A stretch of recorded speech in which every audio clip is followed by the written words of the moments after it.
Je suis Madame Diop, Aminata Noma. Je suis de nationalité nigérienne et je suis la présidente d'AIFA.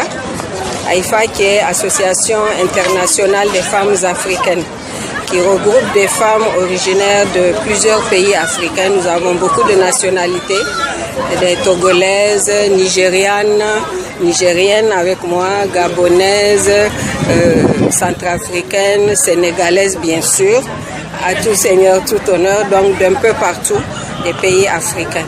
Donc AIFA, c'est une association d'abord d'entraide entre sœurs africaines qui se sentent bien ensemble et qui aiment passer un bon moment ensemble. C'est aussi une association qui œuvre dans le domaine du social en faveur des femmes et des enfants défavorisés. Donc une association créée depuis 1996 maintenant, ça fait quand même un bon bout de temps, et qui mène des actions d'abord de récolte de fonds avec l'aide de certains bailleurs de fonds et qui ensuite va vers les populations défavorisées pour les aider dans leur vie quotidienne du point de vue santé ou bien recherche de financement ou autre. Donc cette journée pour nous, c'est une façon de reprendre nos activités après une longue période de sommeil due aux réalités de Covid. Donc nous reprenons pied avec nos activités habituelles de récolte de fonds et nous espérons que cette journée va nous permettre de récolter suffisamment de fonds pour débuter une action caritative vraiment d'envergure. Voilà, c'est un peu ça la raison pour laquelle nous avons...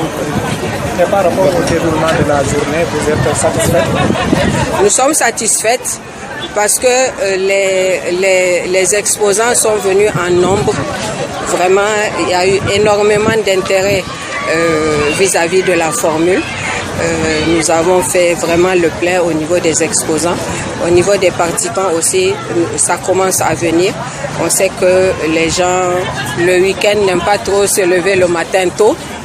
Donc c'est l'après-midi, jusqu'en fin d'après-midi que ça vient. Donc ça commence déjà à venir.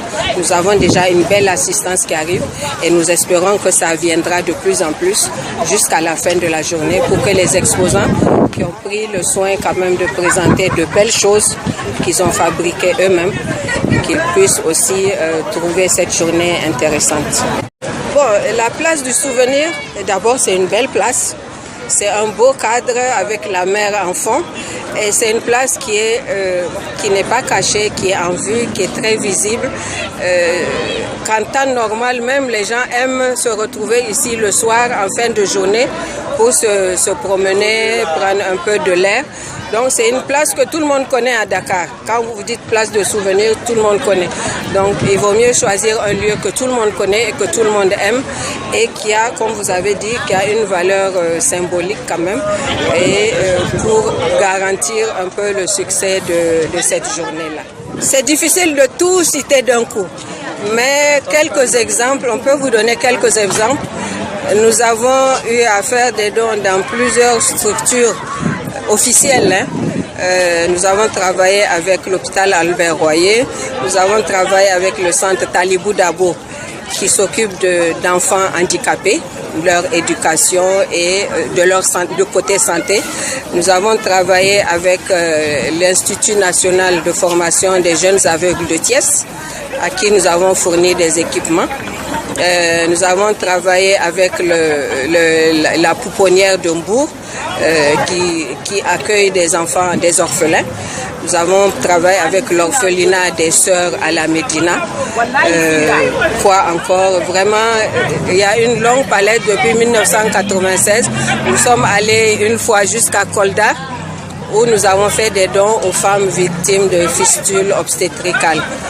C'était une très belle expérience ça, parce que c'était la première fois que nous sortions en dehors de Dakar et nous pensons qu'à l'avenir nous allons multiplier ce genre d'initiatives, aller en dehors de Dakar, parce que généralement Dakar est très bien fourni en termes d'aide.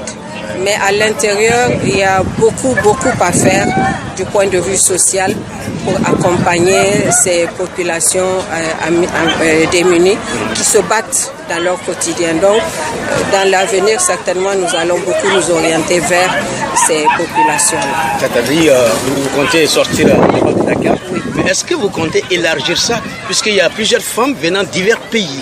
Est-ce que vous comptez un jour dire, bon écoutez, on va aller au Bénin, on va aller au Togo, ou bien on va aller, voilà, d'où viennent ces femmes-là, aller encore faire ce genre de gestes-là? Est-ce que vous comptez le faire dans l'avenir? Je ne vous cache pas que ça serait difficile.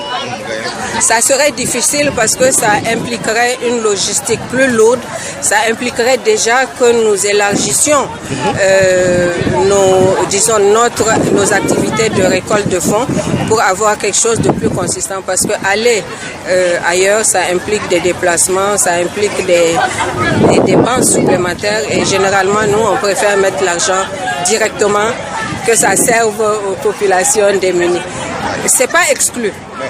Ce n'est vraiment pas exclu. Nous sommes toutes d'horizons diverses. Et où qu'on a besoin de nous, vraiment, on n'exclut pas d'aller. Vraiment, on n'exclut pas.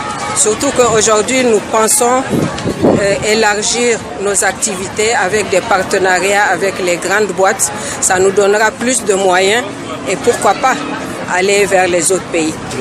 La réflexion est ouverte. Journée riche en colère pour Marguerite Ayena, présidente AIFA, Association internationale des femmes africaines, s'est dit très satisfaite de la journée caritative organisée par AIFA, où les exposants étaient au rendez-vous.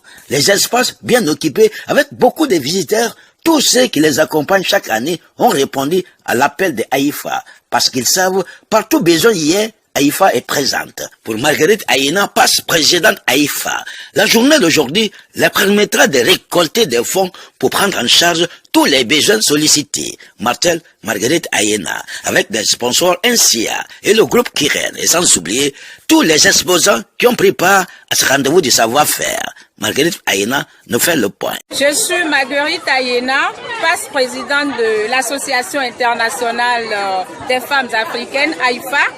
Nous sommes ravis, nous sommes satisfaites de la journée caritative que nous avons organisée. Parce que tous les exposants qui se sont inscrits sont là, les espaces sont occupés, les visiteurs sont là. Tous ceux qui nous accompagnent chaque année, ils ont répondu à notre appel. Parce qu'ils savent que partout où il y a un besoin, AIFA est présente. La journée d'aujourd'hui, tout ce que nous allons récolter nous permettra de prendre en charge les besoins qui sont là, parce que j'avoue que nous avons reçu beaucoup de demandes et vraiment les besoins sont vraiment inquiétants, et ce que nous allons récolter aujourd'hui nous servira avec l'aide de nos sponsors. Nous avons NCA, nous avons le groupe Kiren, donc avec cela nous pouvons essayer de faire ce qu'on peut faire par rapport à ces moyens. Amie de Lions Club, hein? Voilà. Ah oui, elle est là aussi, elle est toujours dans les œuvres sociales, donc elle a répondu à notre appel, elle a pris un stand tout juste pour pouvoir contribuer à sa manière aussi. Merci beaucoup, cher ami. Pour M. Amadou Idine, Touareg du Niger, invité par l'Association internationale des femmes africaines, qu'il remercie à cette journée culturelle du savoir-faire des femmes où tous les arts du savoir-faire de AIFA étaient au rendez-vous, auquel d'ailleurs il a été associé. Le savoir-faire du Niger et d'autres pays de la sous-région. M. Amadou Idine nous fait le point de l'artisanat du Niger à travers cette journée culturelle de l'Association internationale des femmes africaines, à travers son mot. Bonjour, je m'appelle Amadou Idine, je suis un Touareg du Niger qui est invité par AIFA, l'association AIFA, que nous remercions à cette journée culturelle des femmes par toutes les arts que ces femmes ont apportés aujourd'hui. Et ils nous ont invités à présenter notre art, les Touaregs, la bijouterie Touareg, et les cuirs et les pierres de talc, l'artisanat Touareg. Nous les remercions beaucoup, vraiment. Et nous sommes à Saly, au Saly du Sénégal. C'est là-bas où nous avons notre atelier, nos frères, on est plusieurs artisans Touareg là-bas à fabriquer l'artisanat Touareg en bijoux, en bronze, en argent, en ébène, avec des pierres et tout ça, et du cuir aussi, et de la pierre de talc. Et puis nous remercions cette journée vraiment qui nous a permis de faire découvrir notre artisanat à toutes ces femmes africaines.